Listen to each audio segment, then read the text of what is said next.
What is the ego? Why is the ego destroying your life, your happiness?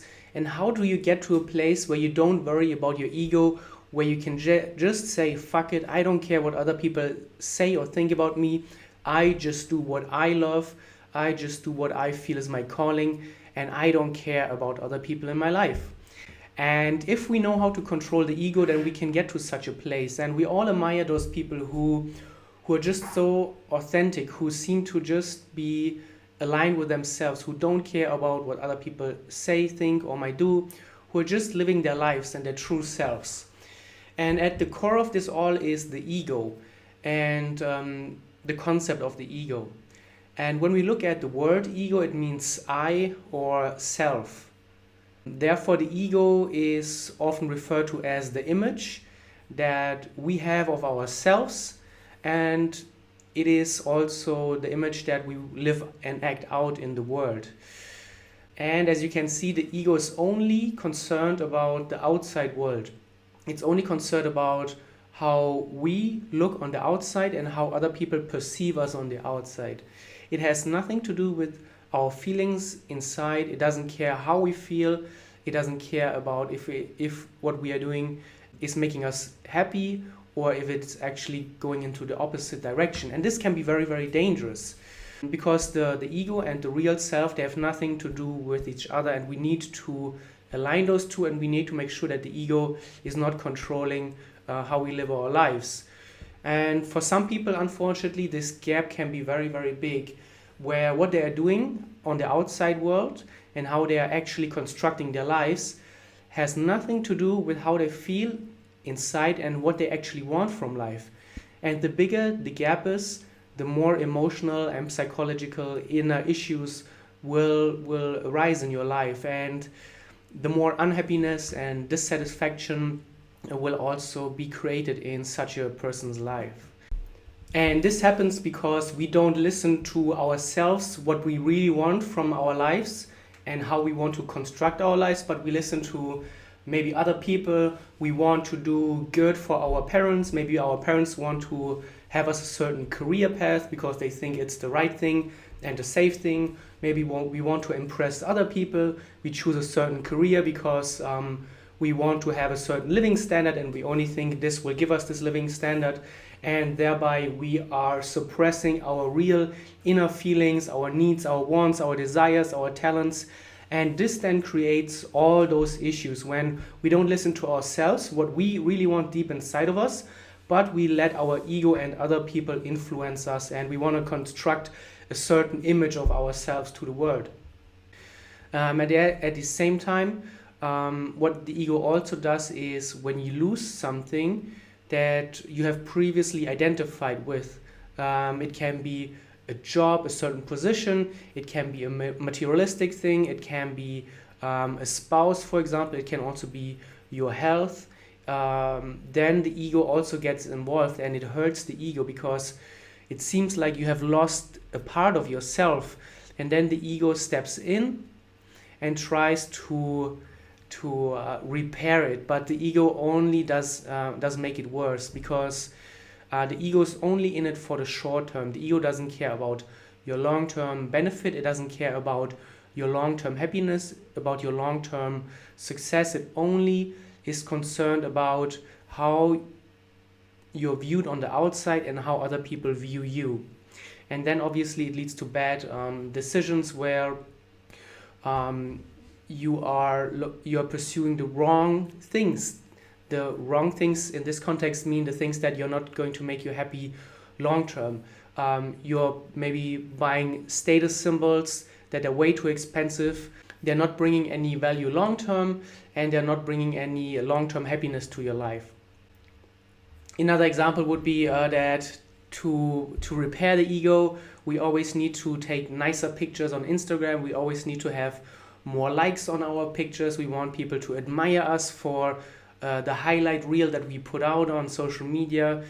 And the issue is that obviously also who's on the other side of your social media. For example, when you look at your friends list, I'm pretty sure that 90% of the people you're friends with, you either don't truly care about, or you never even really see them. They might be old friends from school, some random work colleagues, or other people that you have met in a bar once or twice.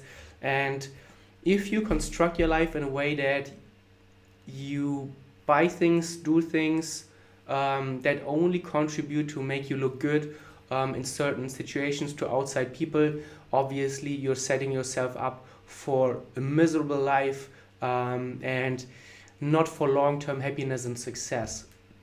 And this protection mechanism of the ego, where we always seek new, more expensive things, a better car, a nicer holiday, better pictures for Instagram, a hotter wife, a better body for showing off on the beach, buying new things just to impress our neighbors. This is, although the ego thinks it's a protection mechanism where you actually try to make yourself feel good, it is nothing to do with your inner feelings and with the long-term value. And the exact opposite is the case.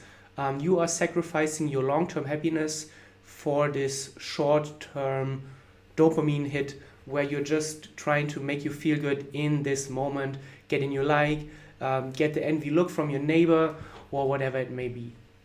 And this is also one of the major reasons I personally think why, although we live in a first world country, for the most part, we have very, very high living standards, all our basic needs are met, still anxiety and depression are just so high. People are generally dissatisfied with their lives, and I think that all of those protection mechanisms have a very, very big role in this reason and or in this factor. And if you cannot control your ego, and if you let your ego take over, then you are doomed to just engage in this bad behavior that is not contributing to long-term success. There's a very nice quote from Osho, and it goes, love is happy when it is able to give something. The ego is happy when it is able to take something. And this is a problem that you see in many, in almost all areas in our lives. That's also why relationships don't work. We get into a relationship, for example, because we want the other person to view us in a certain way. We want the other person to show us love. We want the other person to show us how much they need us, how much they love us, instead of being in a relationship because we truly admire and love the other person. We say, I love you, but not necessarily because we truly love the other person, but often because we just want to hear it back that the other person says it's the same. And if they don't say it, how upset do you get? And this is a good sign of a one-sided relationship where you are in it for your benefit. You want the other person to give you or to make you feel a certain way. And this is again your ego talking. Interestingly, in this context also, when you look at different cultures, when you look at the term and the concept of enlightenment, it often means getting rid of the heaviness of the ego, which is very, very interesting because the ego is really something that weighs heavily on you, and you can only be enlightened and live your true self if you get rid of the ego and its negative influence. When there is not anymore a conflict of who you are and who you want to be, then those people are at peace with each other or with themselves.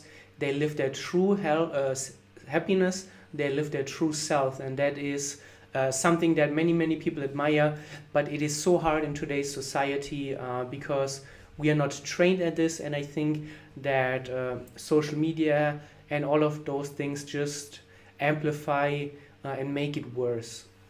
And just ask yourself how many things you are doing in your life just because you're trying to impress other people, and at the same time, what are the things that you're not doing that you would love to do, but you are scared of what other people might say or think about you. And group pressure can be a real thing among young people, especially when your personality and your character isn't as strong, isn't as formed. Then we often suppress the things that we would love to do, but we are scared of what other people might say, and then you get into a really, really bad place where your life path is going into a direction that is not aligned with your true self. And you really need to be careful and really need to pay a lot of attention to that.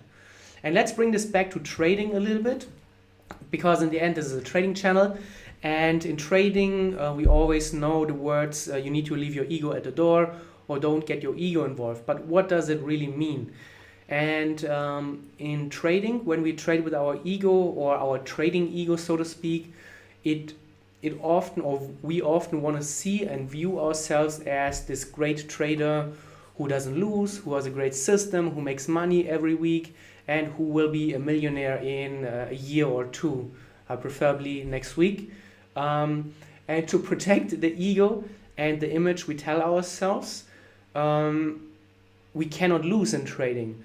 We cannot blow up our accounts. And then what happens is that this leads to very, very bad decision making, obviously.